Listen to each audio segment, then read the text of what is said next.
বাধার মুখে পড়তে পারে, কারণ সর্বোচ্চ প্রস্তুত ইসরায়েল। ইতিমধ্যে জর্দান, দেখেন খুব দুঃখজনক কিছু খবর দিই, বলা হচ্ছে যে জর্দান থেকে ইরানের যে ড্রোনগুলো হিট করা হয়েছে এগুলোকে ইন্টারসেপ্ট করা হয়েছে। জর্দান একটা মুসলিম দেশ, দ্বিতীয় আব্দুল্লাহর দেশ। যখন ইসরায়েল আক্রমণ করলো ইরানে, তখন কিন্তু মুসলিম দেশের ভূমির উপর দিয়ে ইরানে আসছে, তারা কিচ্ছু করেনি, ইসরায়েলকে বাধা দেয়নি। কিন্তু ইরান যখন ড্রোন অ্যাটাক চালালো তখন জর্দান সেগুলো ইন্টারসেপ্ট করেছে, প্রথম কথা। এবং মার্কিন যুক্তরাষ্ট্র জর্দানে তাদের আরো যুদ্ধ বিমান এবং আরো সামরিক বাহিনী পাঠিয়েছে ইসরায়েলকে রক্ষা। আবার আমেরিকা বলছে যে আমরা এই যুদ্ধের মানে ইরান এবং ইসরায়েলের এই লড়াইয়ের পক্ষে বিপক্ষে নেই এবং আমরা এটার মধ্যে নাই। তারা বলছে আমরা ইসরায়েলের এই যুদ্ধের পক্ষে নেই বা ইসরায়েলের সঙ্গে নেই। আবার ইসরায়েলকে রক্ষায় জর্দানে বসে আকাশ প্রতিরক্ষা সিস্টেম দিয়ে ইরানের ড্রোনকে মোকাবেলা করছে, ইন্টারসেপ্ট করছে। আবার জর্দানে নতুন করে আরো যুদ্ধ বিমান বা আরো আকাশ প্রতিরক্ষা সিস্টেম বা আরো কি বলবো সেনাবাহিনীর সংখ্যা বাড়াচ্ছে। একই দেশ একসঙ্গে দুই রকম কথা বলছে। এবং দুঃখজনক আরেকটি খবর যে কাতারে রিফুয়েলিং অর্থাৎ তেল ভরার যে জায়গাটি, ইসরায়েল থেকে যেই যুদ্ধ বিমান এসছে কাতারে এসে মার্কিন তেল রিফিলিং থেকে তেল ভরেছে। তার মানে আমেরিকার যোগসাজশ আছে। তাহলে আমেরিকা কি করে তাদের যুদ্ধ বিমানে তেল ভরে দেয়?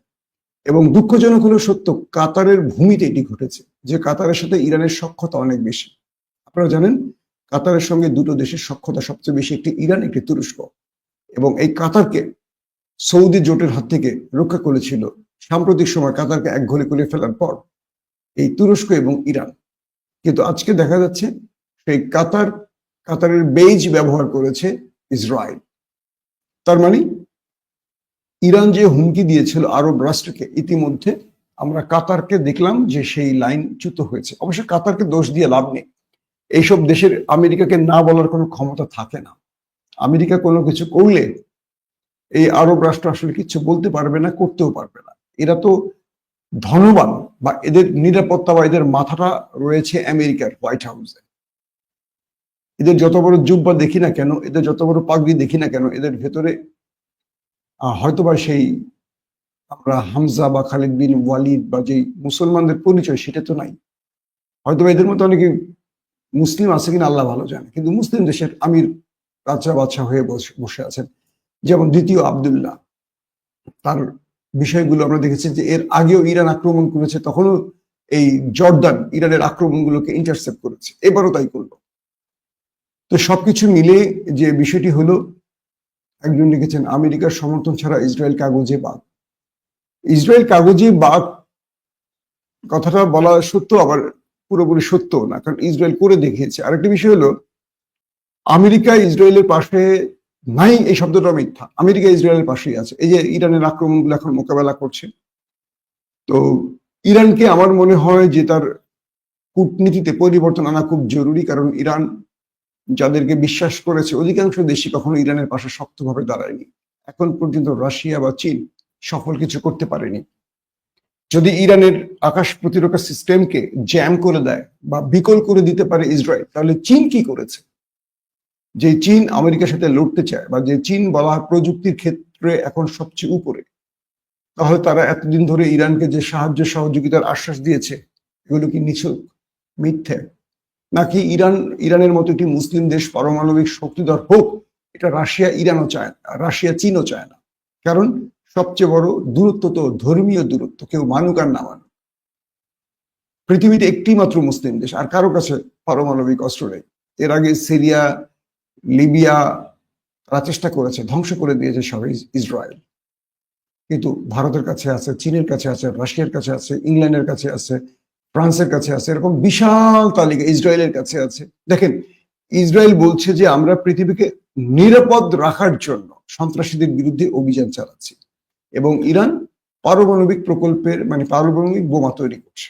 দুটো প্রশ্ন তৈরি হয়, তোমাদের কাছে তো পারমাণবিক বোমা আছে, তো তোমাদের কাছে তোমরা পারমাণবিক বোমা রেখে তোমরা ইরানে আক্রমণ করো কি করে? আর ইরান বলছে যে আমরা কোনো পারমাণবিক অস্ত্র তৈরি করছি না, আমরা এই পারমাণবিক প্রকল্পে কাজ করছি, সেটা হলো বিদ্যুৎ জ্বালানি ক্ষেত্রের জন্য, এবং আমরা সেটা কখনো অ্যাটম বোমা বানাবার জন্য নয়। তারপরও ইরানের বিরুদ্ধে আইআইই কোনো বড় অভিযোগ আনতে পারেনি। তারপরে ইসরায়েল একটা মিথ্যা অভিযোগ তুলে তাদের উপর আক্রমণ করে বসে। তো কে তাদেরকে প্রশ্ন করবে যে তোমার ঘরে পারমাণবিক, তুমি আরেকজনের খবর ঘরে গিয়ে বোমা মারো কি করে? এই পৃথিবীতে কারা সভ্য কারা সত্য বলে আমরা কম বেশি বলতে ভুলে গেছি। দেখেন বাংলাদেশের দিকে তাকান, বাংলাদেশে গত 15 বছরে কারা ক্ষমতায় ছিলেন, কি করেছেন তারা দেশের ভেতরে, কিন্তু তাদের বিশাল সাপোর্টার আছেন না, দেখতে পাচ্ছেন না সোশ্যাল মিডিয়ায় বা বাস্তবে? যে লোকগুলো সাপোর্ট করেন এই লোকগুলো তো এই দেশেরই মানুষ। তারা কি সত্য মিথ্যা বুঝছেন না যে শেখ হাসিনা বা আওয়ামী লীগ কি ক্ষতিটা করেছে বা ভারত এই দেশটাকে কিভাবে লুটে পুটে খেয়েছে? কিন্তু তারা ক্ষমতায় বসে থাকার জন্য বা লুটপাট চালাবার জন্য তারা এই বিষয়গুলোকে ভুলে যান। তো মুসলমানদের মধ্যে সবচেয়ে বড় সত্যটা মানে পরাজয়ের যে সত্যটা সেটা হলো মুসলমান আসলে বিশ্বাসঘাতকের জাতি। এরা নিজের ক্ষতি করে নিজের মানে এক ভাই আরেক ভাইয়ের ক্ষতি করতে মানে নিজের স্বার্থে আরেক ভাইয়ের ক্ষতি করে। আজকে ইরানের পাশে কে আছে আমি জানি না, এখন পর্যন্ত এই ঘটনার তীব্র প্রতিবাদ জানানোর মতো দু একটি দেশ ছাড়া কাউকে পাওয়া যায়নি। ইসরায়েল আরো ভয়াবহ হামলা ইরানে করতে পারে এবং আয়াতুল্লাহ আলী খামিনিকেও আবার টার্গেট করতে পারে।